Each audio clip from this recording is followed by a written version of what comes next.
sebuah desa terpencil, hidup seorang buruh angkut pasar bernama Naryo yang dikenal pendiam, bertubuh ringkih, dan kerap direndahkan. Tak ada yang tahu bahwa ia adalah keturunan langsung dari Kyai Mursid, seorang ulama sakti yang pernah mengguncang dunia gaib. Ketika Adi, juragan kaya baru di desa itu, melakukan pesugihan hitam dan menjadikan istri Naryo, Maya, sebagai target tumbalnya, gangguan mistis mulai meneror rumah tangga mereka. Dalam keputusasaan, Naryo membuka kembali kitab warisan kakeknya dan membangkitkan kekuatan lama yang tertidur. Bagaimana kisahnya? Tonton dan simak cerita menarik dalam video berikut ini. Di desa Karangsari, yang tersembunyi di balik perbukitan dan ladang singkong, hidup seorang pria pendiam bernama Naryo. Tubuhnya kurus kering, tulangnya menonjol, dan kulitnya legam terbakar matahari. Setiap hari, selepas subuh, ia memanggul karung-karung berat dari los sayur ke truk pengangkut di pasar. Tak banyak bicara, langkahnya pelan, dan sorot matanya seperti selalu menunduk. Minggir Naryo, jangan halangi jalan, bentak seorang pedagang buah. Naryo hanya menunduk dan menyelipkan tubuhnya ke pinggir lorong pasar yang sempit. Ia tak pernah membalas. Di pasar, ia dikenal sebagai buruh angkut yang paling lamban. Suaranya cenderung pelan, kadang tersendat seperti orang gugup. Banyak yang mencibirnya, menyebutnya si lemah atau si lamban. Padahal, di balik tubuh ringkih dan laku diamnya, ada mata yang tajam mengamati. Namun ia memilih diam. Hanya satu orang yang melihat sisi lain dari dirinya, istrinya, Maya. Maya adalah perempuan desa biasa, tapi wajahnya bersih dan teduh, tutur katanya lembut. Banyak lelaki di desa yang dulu memendam rasa padanya, namun ia memilih Naryo. Alasannya sederhana, dia lelaki yang tak pernah menyakiti. Mereka hidup di rumah kecil berlantai tanah di tepi desa. Sederhana, tapi hangat. Namun, ketenangan itu mulai terusik ketika Adi datang. Tak ada yang tahu pasti dari mana asal Adi. Tiba-tiba saja ia membeli tanah luas di dekat hutan kecil dan membangun rumah besar berpagar besi. Mobil mewahnya mengkilap, bajunya selalu licin disetrika, dan ia selalu muncul di warung sambil membagikan rokok dan uang receh ke anak-anak kecil. Rejeki itu buat dibagi toh, katanya sambil tertawa keras. Warga desa menyambutnya hangat. Ia menyumbang masjid, membangun gorong-gorong, bahkan membayari ambulans desa yang sering mogok. Tapi ada yang aneh, mata Adi tak pernah tersenyum. Suatu pagi, saat Naryo memanggul karung, ia melihat Adi berdiri di ujung pasar, menatap ke arahnya. Tapi bukan pada dirinya tatapan itu tertuju. Mata Adi mengarah pada Maya, yang sedang membeli tempe di warung sebelah. Mata itu, seperti menilai, seperti memilih. Sejak hari itu, Naryo mulai merasa sesuatu yang ganjil. Adi kerap muncul tak jauh dari rumah mereka. Kadang lewat begitu saja, kadang berhenti pura-pura bertanya arah. Bahkan pernah ia menyapa Maya saat sang istri menjemur pakaian. Tatapan itu membuat Naryo gelisah, meski ia tak pandai bicara untuk mengutarakannya. Mungkin aku terlalu curiga, gumamnya di suatu malam, sambil menatap langit-langit rumah yang bocor. Namun kecurigaan itu tak butuh waktu lama untuk menjelma jadi kecemasan nyata. Pada malam Jumat Kliwon, angin yang biasanya hanya sepoi berubah jadi desiran dingin menusuk. Daun pintu rumah Naryo berderit sendiri meski terkunci. Lantai terasa lembab. Dan aroma aneh mulai menyeruak, anyir seperti darah, bercampur bau bunga Kamboja yang biasanya hanya tercium saat melayat orang mati. Maya mulai gelisah dalam tidur. Terkadang ia terbangun sambil menangis. Lain waktu, ia menatap dinding kosong selama berjam-jam. Suatu malam, Naryo terbangun karena mendengar istrinya bicara sendiri. Bahasanya aneh, bukan bahasa Jawa, bukan pula bahasa Indonesia. Lebih mirip bisikan kuno, seperti dari zaman yang tak lagi dikenal manusia. Ketika ia memegang bahu Maya, Perempuan itu tersentak, lalu menangis sejadi-jadinya. "Mas, aku mimpi ada yang manggil dari balik hutan. Katanya aku miliknya.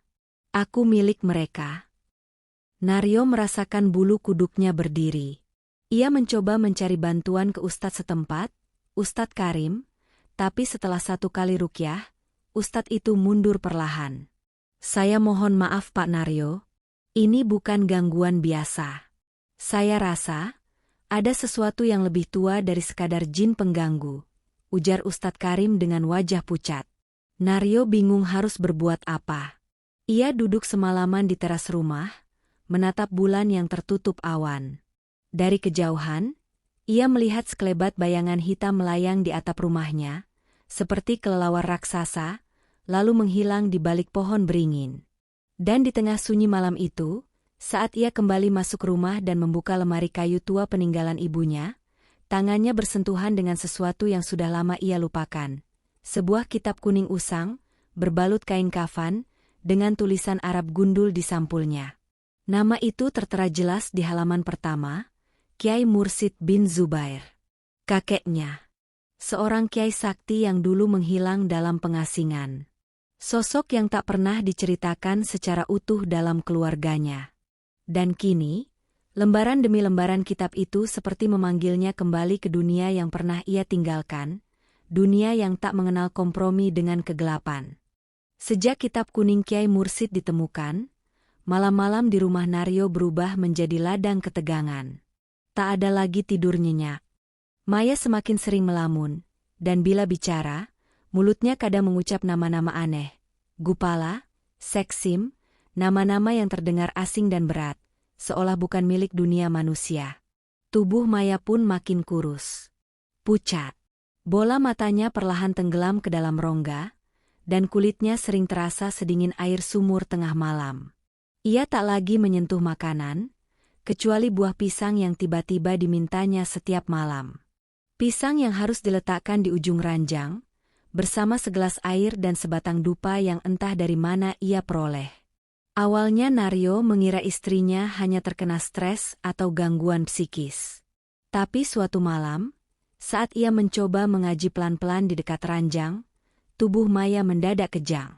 Mulutnya berbusa, lalu terdengar suara tawa berat, seperti suara laki-laki parubaya yang menyeringai. "Jangan sentuh dia. Dia sudah ditandai, sudah menjadi milik." Suaranya seperti keluar dari tenggorokan yang berlubang, dalam dan bergema. Naryo memeluk tubuh istrinya, membaca ayat-ayat yang dihafalnya semasa kecil. Namun suara itu malah tertawa makin keras. Setelahnya, Maya terkulai, napasnya tercekat seperti habis berlari jauh. Naryo panik. Ia bergegas memanggil Ustadz Karim kembali. Namun sang ustadz hanya menggeleng, wajahnya pucat pasi. "Saya tidak berani Mas Naryo. Apa yang mengganggu istrimu bukan dari tingkatan jin biasa. Ini pesugihan. Dan saya curiga, pelakunya berasal dari desa ini sendiri." Ucapan itu menampar Naryo seperti badai. Siapa yang tega menjadikan Maya sebagai sasaran? Pikirannya langsung tertuju pada satu nama. Adi. Semenjak gangguan ini terjadi, Adi tak pernah lagi muncul di pasar. Namun kabar yang beredar di warung kopi mengatakan bahwa Adi sedang membangun pendopo di belakang rumah besarnya. Pendopo itu dikelilingi pagar bambu hitam, dan hanya boleh dimasuki setelah tengah malam. Warga yang penasaran dan mencoba mengintip, katanya, selalu jatuh sakit keesokan harinya. Naryo mulai menyusun benang-benang yang berserakan dalam pikirannya. Apa mungkin semua ini berkaitan dengan pria itu? Sore itu, ia duduk di bel-bel rumah, kitab Kiai Mursid terbuka di pangkuan. Kertasnya tipis dan tua, berwarna kecoklatan. Tulisan Arabnya tanpa harakat, membuat Naryo harus membaca perlahan. Namun di balik lembar-lembar itu, ada semacam cahaya tenang yang muncul. Seakan setiap kata mengandung kekuatan yang merasuk jauh ke dada. Salah satu halaman membuat bulu kuduknya meremang. Barang siapa ditandai oleh pesugihan, maka padanya akan turun cengkeram kekuatan bathil. Penawar dari ilmu hitam ini hanya bisa didapat dari jalur sanad yang sah, dari darah kepada darah, dari santri kepada santri. Naryo mematung.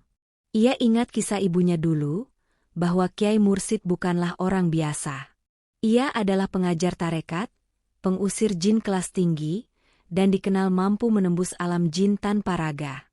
Tapi ia menghilang tanpa jejak, usai membongkar praktik tumbal santri yang dilakukan oleh kelompok hitam di luar pesantren. Warga desa kala itu menyebutnya Kiai Gila, karena ia memilih bertapa di hutan hingga wafat. Tapi kini, setelah semua kejadian ini, Naryo mulai paham, sang kakek tak gila, ia hanya terlalu dalam menantang kegelapan yang tak dimengerti manusia biasa. Di malam berikutnya, gangguan mencapai puncaknya. Tepat pukul 2 dini hari, suara gamelan terdengar samar dari arah bukit belakang rumah. Suara sinden perempuan menyayat hati, mengalun dengan bahasa aneh yang sama seperti yang sering diucapkan Maya. Naryo keluar rumah. Di atap rumahnya, sesosok bayangan hitam bertengger. Wujudnya menyerupai manusia, tapi matanya merah menyala, dan tubuhnya seperti diselimuti asap. Saat sosok itu melihat Naryo, ia menggeram, lantang, seperti harimau yang terluka. Tak mau gentar, Naryo membuka kitab warisan Kiai Mursid dan membaca doa dari halaman pertama dengan suara gemetar. Udara di sekitarnya mendadak berat. Bayangan hitam itu melompat ke pohon beringin, lalu menghilang. Tapi gamelan terus berbunyi dari kejauhan, menggema entah dari dunia mana. Keesokan harinya, Maya bicara dengan suara normal. Ia memeluk Naryo dan menangis tanpa henti. "Aku lelah, Mas. Tolong aku." Mata Naryo berkaca-kaca. Ia tahu, waktunya sudah sangat mepet. Para makhluk itu akan kembali, mungkin malam ini, mungkin besok. Dan jika ia tak bertindak, Maya akan benar-benar diambil.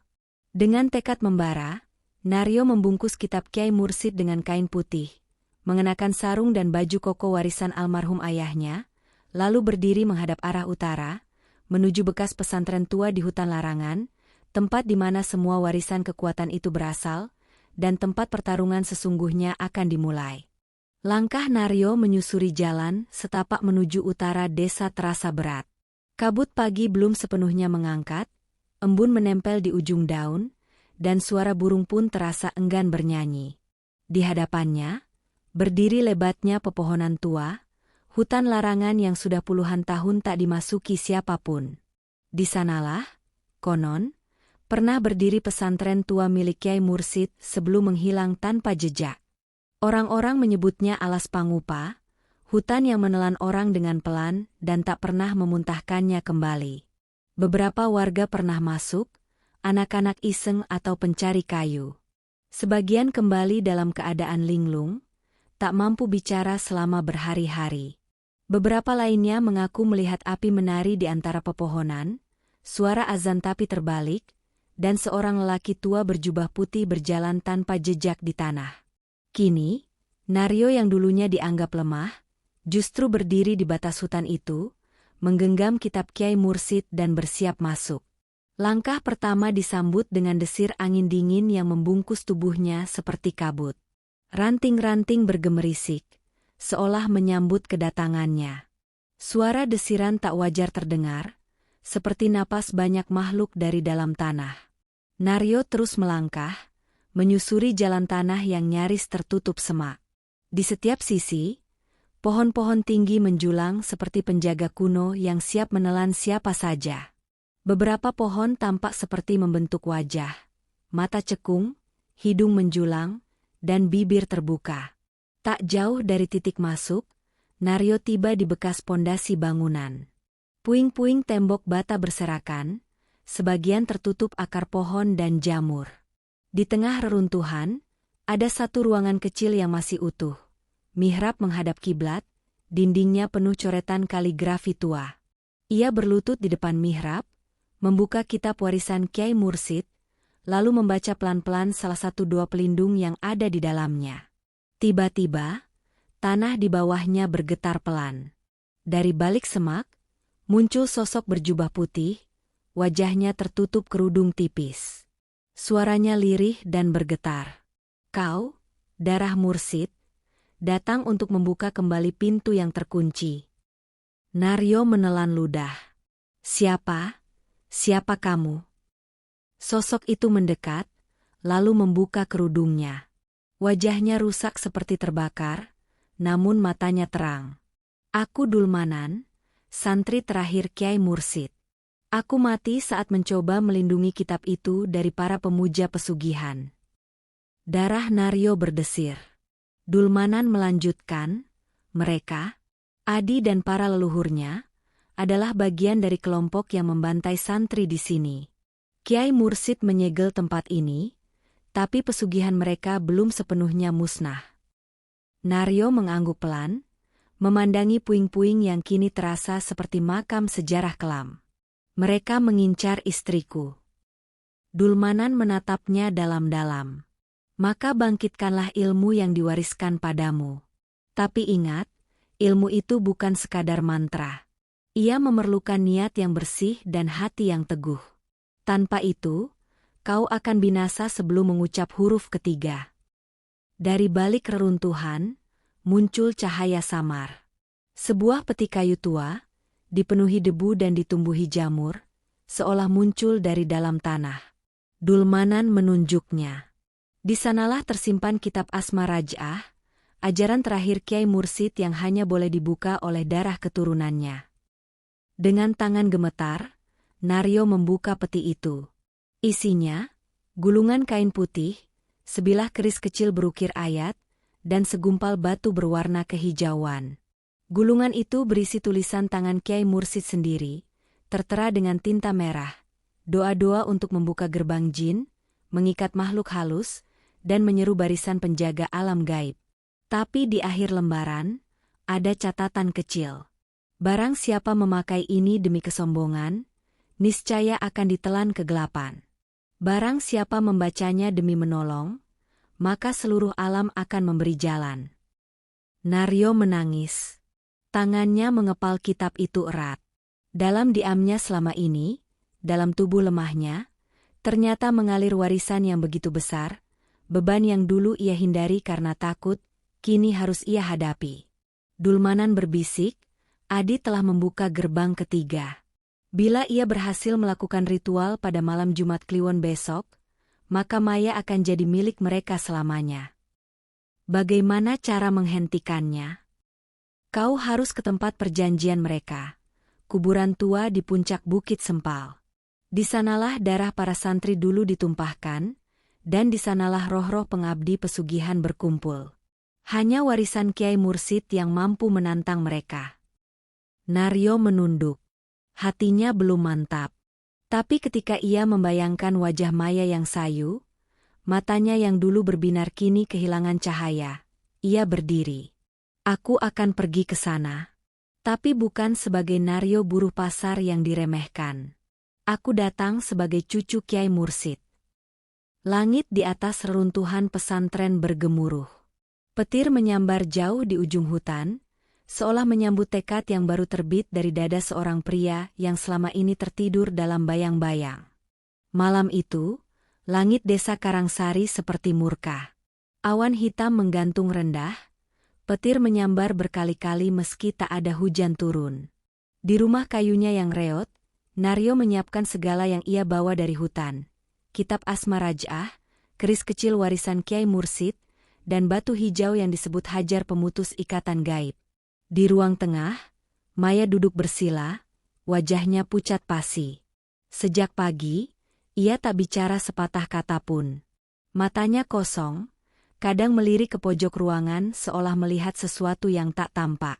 Naryo tak tega melihatnya, tapi ia tahu, ini bukan lagi waktu untuk menangis. Ia membaca lembar-lembar kitab dengan suara pelan. Doa-doa kuno itu terasa asing, namun saat diucapkan, udara di sekeliling bergetar pelan, seolah nama-nama yang tertulis itu memang punya kekuatan mengikat dimensi. Tiba-tiba, pintu rumah diketuk keras. Naryo terlonjak. Suara itu tidak seperti ketukan manusia. Berat, dalam. seolah tangan yang memukulnya berlapis batu. Dengan hati-hati, ia membuka pintu. Di depan berdiri seorang lelaki tua yang tubuhnya dipenuhi luka bakar. Rambutnya putih, bajunya compang-camping, dan matanya berair. "Naryo, aku Dul Wahid, mantan sopirnya Adi." Tubuh lelaki itu gemetar. "Aku tahu kau yang dicari mereka. Aku dulu ikut dalam perjalanan ke Gunung Wuru, tempat Adi membuat perjanjian. Aku lihat sendiri, darah tumbal ditumpahkan, dan itu bukan cuma hewan. Mereka manusia. Santri, anak-anak muda. Aku juga ikut bantu kubur mereka." Naryo menggenggam keris erat.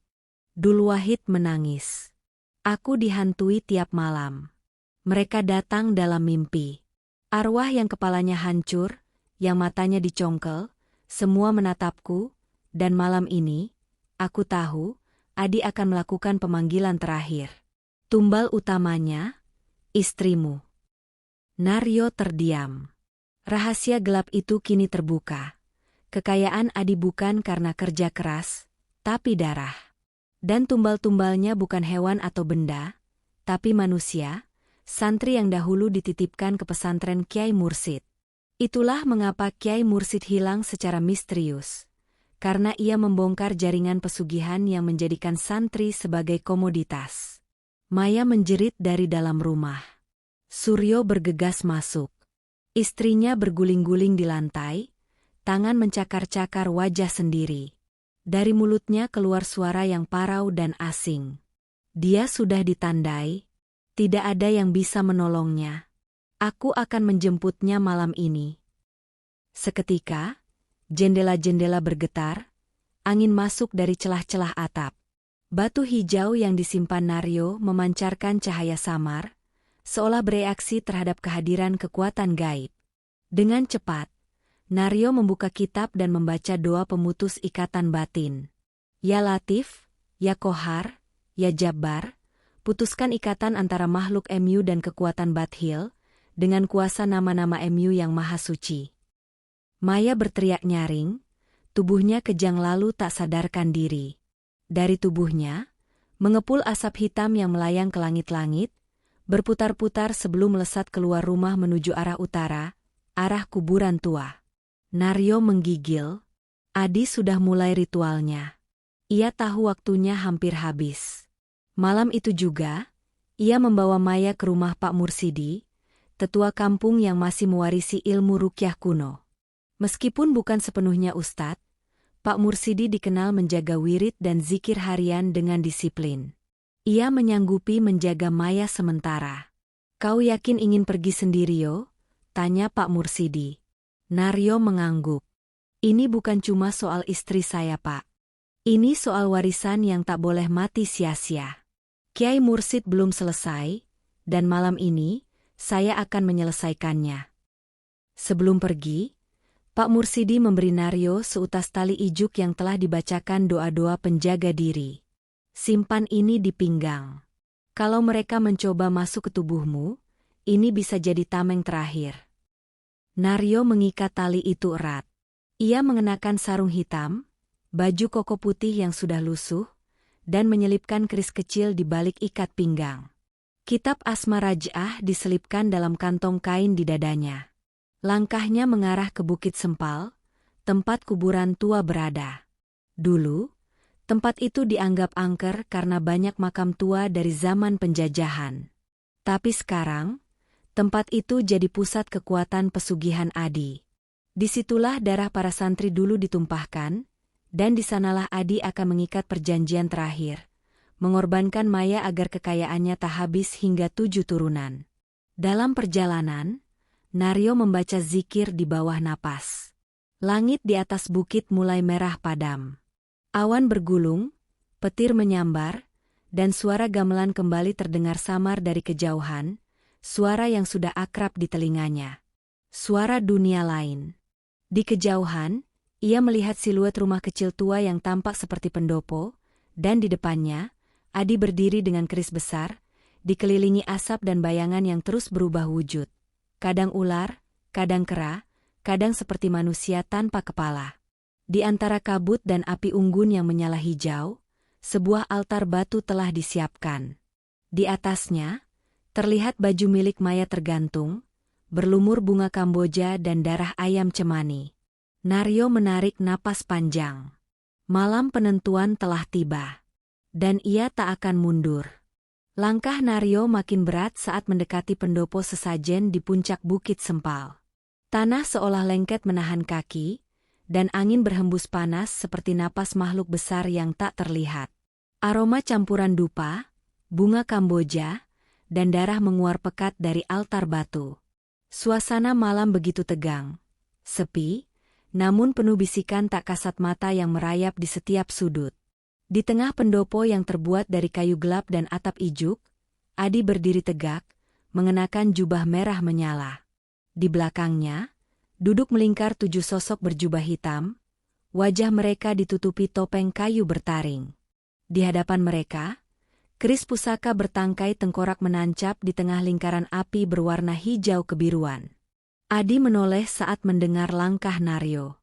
"Ah, cucu Kiai Mursid akhirnya datang juga," gumamnya dengan senyum dingin. Naryo berhenti 3 meter dari altar, menggenggam erat kitab Asma Raj'ah di dada. "Lepaskan ikatanmu atas istriku. Dia tak layak dijadikan tumbal." Adi tertawa pendek. "Maya bukan siapa-siapa dalam kisah ini. Tapi kau darah Mursid. Dialah musuh kami sejak lama. Dan sekarang, warisan itu hidup kembali dalam dirimu. Maka darahmu lebih nikmat daripada tumbal perempuan biasa." Dari balik pohon-pohon kuburan, muncul bayangan-bayangan hitam. Mereka bergerak melata seperti kabut, lalu berubah wujud menjadi makhluk-makhluk mengerikan. Satu berkepala kerbau bertanduk api, satu lagi berwujud perempuan dengan leher terpelintir ke belakang, dan lainnya menyerupai anak-anak kecil dengan wajah penuh mata. Naryo berdiri tenang, lalu membuka kitab dan membaca lantunan pembuka. "Bismillahirrohmanirrohim. Ya Allah, dengan asma-Mu, kubuka pintu antara dunia dan akhirat, bukan untuk kesombongan, melainkan untuk menyelamatkan yang tertindas." Tiba-tiba, tanah di sekeliling altar bergetar. Api berubah biru, dan suara lolongan terdengar dari bawah tanah. Langit malam terbelah oleh kilatan petir, namun anehnya tak ada hujan turun. Di sisi Naryo, angin membentuk pusaran kecil, dan di dalamnya muncul kilatan cahaya, seolah arwah-arwah lama ikut menyimak pertempuran yang akan terjadi. Adi menunjuk ke arah Naryo. "Bunuh dia!" teriaknya. Makhluk-makhluk gaib itu menyerbu. Naryo mencabut keris kecil warisan Kiai Mursid, lalu mengucapkan nama-nama Allah satu persatu, "Ya Kohar, Ya Jabbar, Ya Malik, Ya Baits," dan setiap kali satu nama disebut, satu makhluk terbakar dan meleleh seperti lilin. Tapi jumlah mereka terlalu banyak. Salah satu makhluk menyerangnya dari belakang, memukul bahunya dan membuat Naryo terhuyung. Ia jatuh berlutut, darah menetes dari mulutnya. Adi tertawa puas dan melangkah mendekat. "Ilmumu tak cukup. Kau cuma buruh pasar yang kebetulan punya darah sakti." Namun tepat saat itu, kitab di tangan Naryo terbuka sendiri, dan halaman terakhir bersinar terang. Sebuah doa tertulis dengan tinta merah. Doa Raj'ah, pemanggil para arwah suci yang dibunuh tanpa sebab, para syuhada yang belum sempat membalas.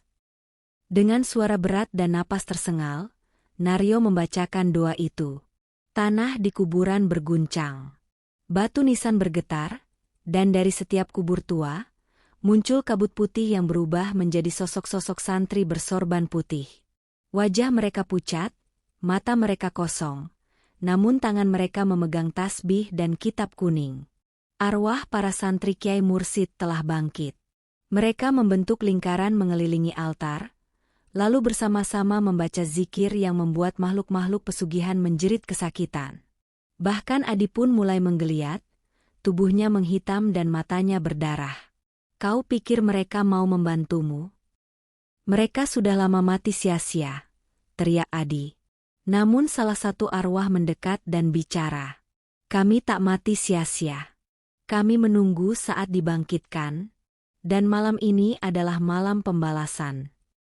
Tiba-tiba, tubuh Adi terbakar dari dalam.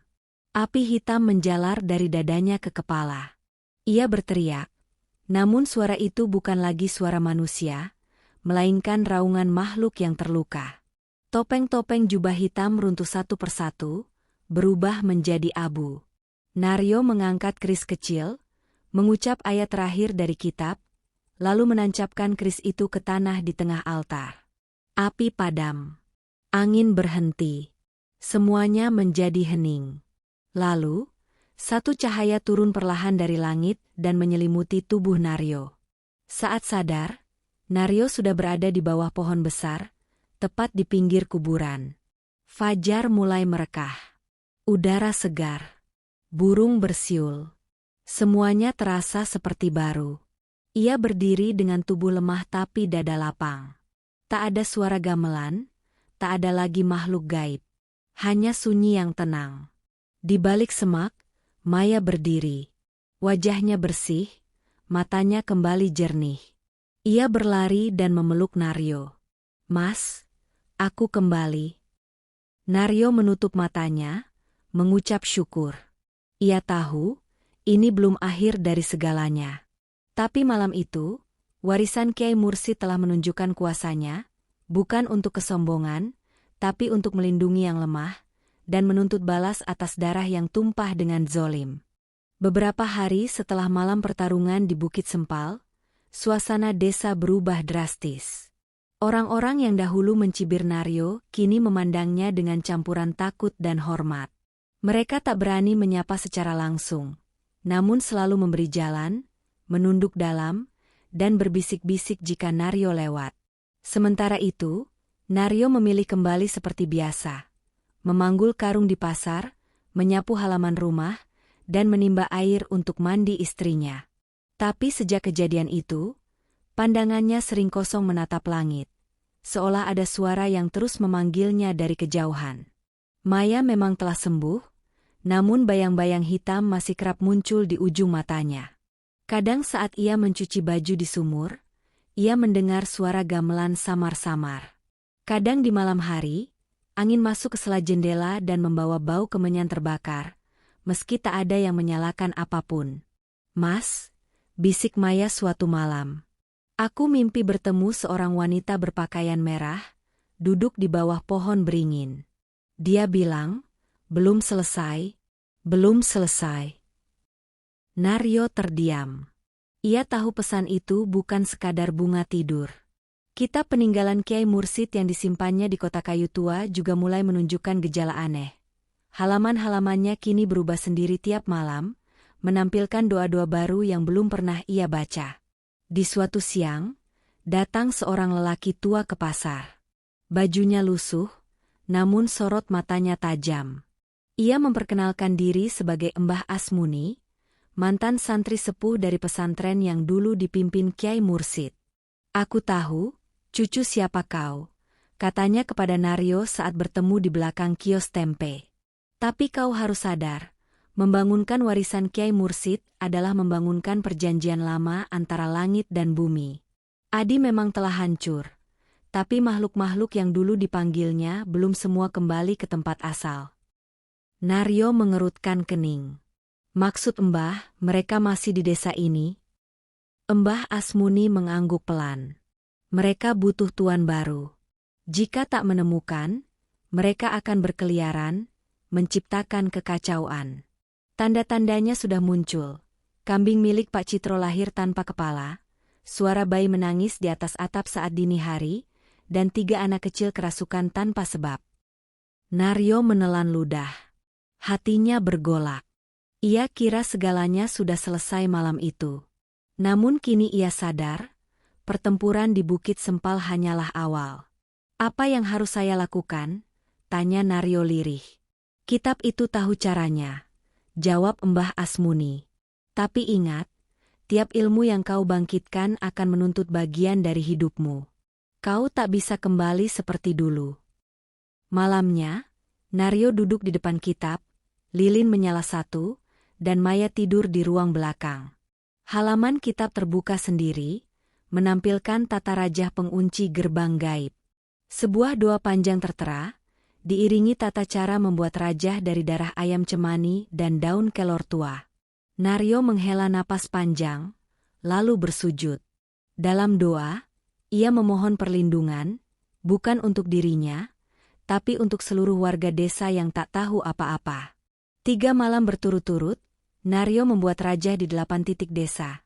Sumur tua, batu besar di sawah, pohon randu tua, dan bekas masjid pesantren yang kini hanya tersisa pondasi. Ia menanam rajah itu dalam kain putih kecil, sambil melantunkan zikir yang bergema lirih sepanjang malam. Namun di malam keempat, tepat saat ia selesai mengubur rajah terakhir di tepi pemakaman desa, tanah bergetar perlahan. Asap putih keluar dari liang kecil di bawah akar beringin tua. Dari dalamnya, muncul sosok perempuan berkebaya merah, makhluk dari mimpinya Maya. Perempuan itu tersenyum simpul. Kau warisan mursid, tapi tak bisa mengusirku. Aku bagian dari tanah ini jauh sebelum manusia menyebut nama Tuhan. Naryo tak gentar. Ia menggenggam segenggam garam dan daun bidara, lalu membacakan ayat kursi 3 kali. Tubuh perempuan itu berkedut, matanya menghitam, tapi ia tetap tertawa. Aku akan kembali. Bukan malam ini, tapi malam saat anakmu lahir. Seketika itu, asapnya menghilang, dan di bawah pohon, hanya tersisa bunga Kamboja yang layu terbakar. Naryo pulang dengan hati gamang. Malam itu ia tak tidur, hanya duduk di sisi Maya yang sedang hamil muda. Sebuah kabar yang baru mereka ketahui pagi sebelumnya. Ia memandang perut istrinya dan berkata dalam hati, "Jika kau anakku, maka sejak kau dalam kandungan, kau telah jadi penjaga. Tapi kau tak sendiri. Darah mursid mengalir dalammu, dan dunia ini harus bersiap menerima yang tak biasa." 7 bulan kemudian, kabut pekat menyelimuti desa sejak pagi. Angin berhenti berhembus, suara jangkrik lenyap, dan ayam tak berkokok.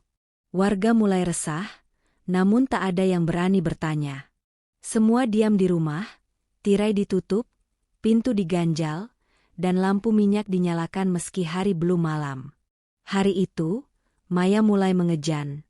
Naryo menggenggam tangan istrinya, keringat membasahi dahinya. Di bilik bambu tempat mereka tinggal, bidan desa dan 2 perempuan tetangga membimbing persalinan. Tapi ketika kepala bayi mulai muncul, suara lirih berbahasa asing terdengar dari perut Maya. Tak satu pun dari mereka paham artinya, namun kata-kata itu dingin dan menusuk telinga. "Mas," bisik Maya, "dia datang, perempuan itu." Seketika, angin menabrak dinding rumah. Lonceng kecil yang digantung di depan jendela berdenting sendiri, dan bau kemenyan tua menyeruak dari tanah. Di luar, suara gamelan mengalun pelan, meski tak ada yang menabuh. Bayangan merah melayang-layang di atas atap rumah. Naryo segera berdiri, membuka kotak kayu warisan Kiai Mursid untuk terakhir kalinya. Di dalamnya hanya tersisa 1 halaman tua, mantra penutup gerbang zaman. Tak ada waktu untuk berpikir panjang.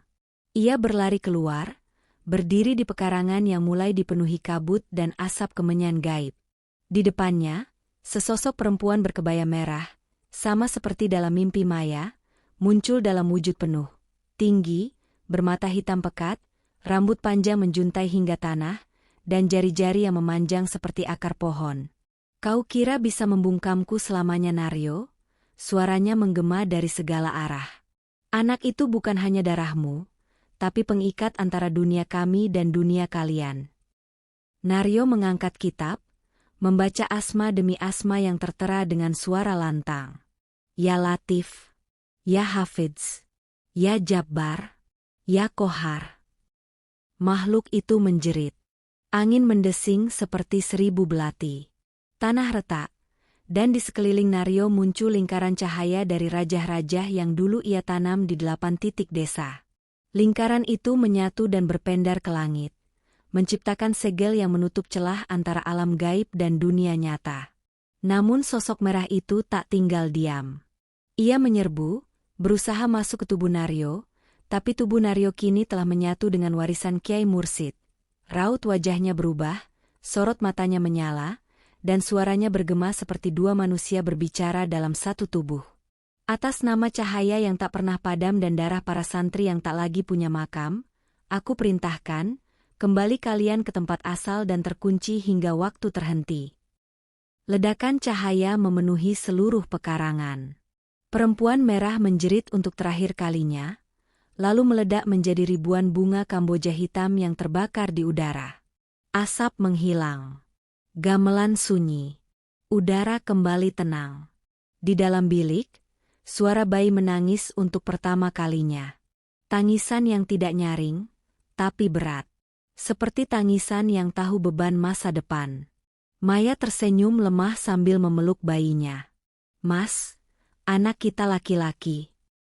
Naryo masuk perlahan, tubuhnya lelah, tapi sorot matanya kini tak sama.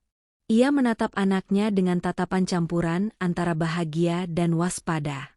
Namanya Rafka Mursid, penjaga terakhir warisan leluhur. Anak kecil bernama Rafka tumbuh berbeda. Ia bisa menghafal doa-doa rumit sejak usia 5 tahun, berbicara sendiri pada angin, dan membaca kitab warisan Kiai Mursid seolah pernah menulisnya sendiri. Ia jarang tertawa, tapi setiap kata-katanya membuat hewan diam dan hujan tertahan.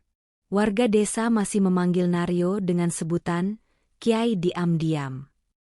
Tapi kini mereka juga menghormati anaknya, si kecil yang disebut akan menjadi penutup gerbang zaman. Malam-malam sunyi, jika kau berjalan di pinggir desa, kau bisa melihat Naryo dan Rafka berdiri di bawah pohon randu, membisikkan doa pada bintang-bintang. Dan jika kau cukup peka, kau akan melihat bayangan para santri lama yang ikut berdiri di belakang mereka, mengangguk pelan, menunggu waktu mereka untuk benar-benar beristirahat. Terima kasih telah menyimak cerita ini sampai akhir. Jangan lupa subscribe, like dan komen channel ini. Semoga kalian menyukai cerita ini dan dapat mengambil hikmahnya. Wallahu alam bishawab. Sampai jumpa di episode berikutnya.